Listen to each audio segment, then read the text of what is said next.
to lie about it, as he could have just admitted it. Most people already knew. It doesn't seem to matter to his voters. He added, this is an unforced error for him, but it remains to be seen whether or not it actually matters to general election voters. Well, Jody has this point on her Twitter page saying, I don't care if Trump did this to promote himself. The thing I don't appreciate is that he lied about it. That's all.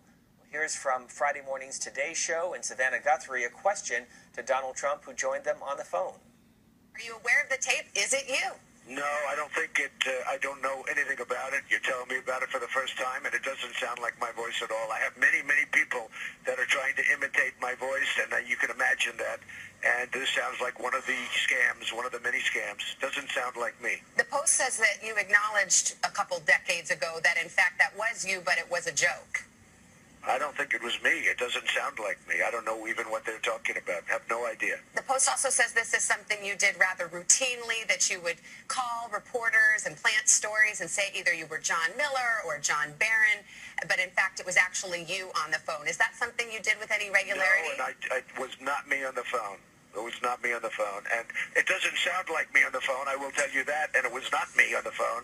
And when was this, 25 years ago? In the early 90s, but wow, yeah. You mean you're going so low as to talk about something that took place 25 years ago about whether or not I made a phone call. I guess you're saying under a presumed name.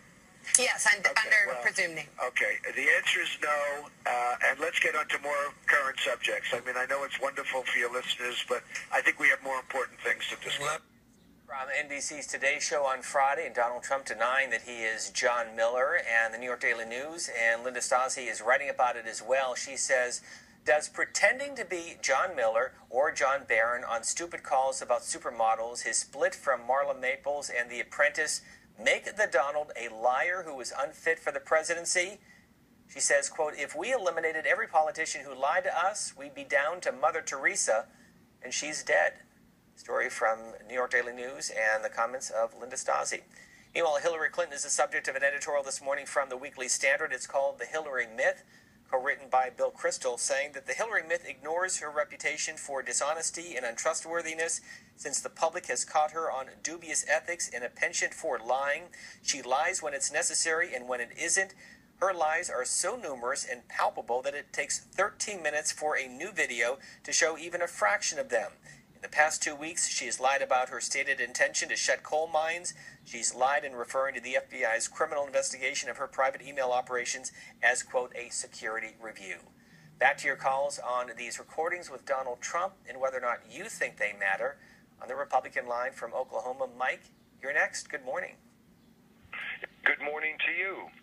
I think the media bias is absolutely revolting.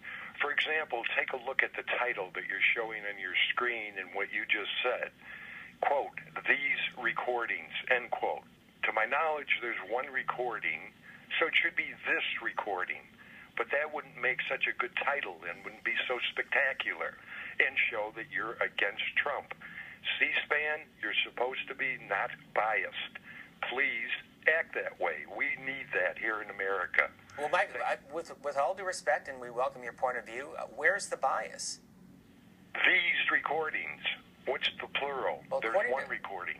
But according to the New York Daily News, the New York Times, the New York Post, there have been repeated phone calls that he has made in the 1990s as a publicist, as John Barron, or as John Miller.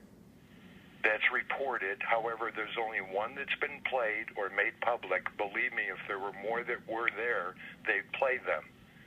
So there's one that you're talking about this morning. It should be this recording. Fair enough. So do they matter, even if it's just one? Well, it's a big difference because these is plural. That makes it sound like it's rampant. Well, let me ask, do you think it's Donald Trump on the recordings? Doesn't matter. But I mean, let me ask you, 25 years ago. I understand. Do you think it's Donald Trump on the recordings, yes or no? I'm sorry, I was speaking over you. Do you think Donald Trump made those recordings? I have no idea. I don't care. Okay. Because he said it's not him, and other people are convinced that it is him. So I'm wondering if he told the truth or not. And the same thing about this editorial in the Weekly Standard about the lies of Hillary Clinton, and those are factors as well. Do you remember a phone call you made 25 years ago? Well, That's not the point. I mean, the point is that these are Yes, it recorded is the phone calls, point. and I'm not running for president. Mike, thank you. We appreciate it. I mean, we're grateful, and what makes this program work is all points of view and criticize and tell us what you think we're doing right and what we're doing wrong. We're a very transparent network. So thank you for the call from Oklahoma. Ray from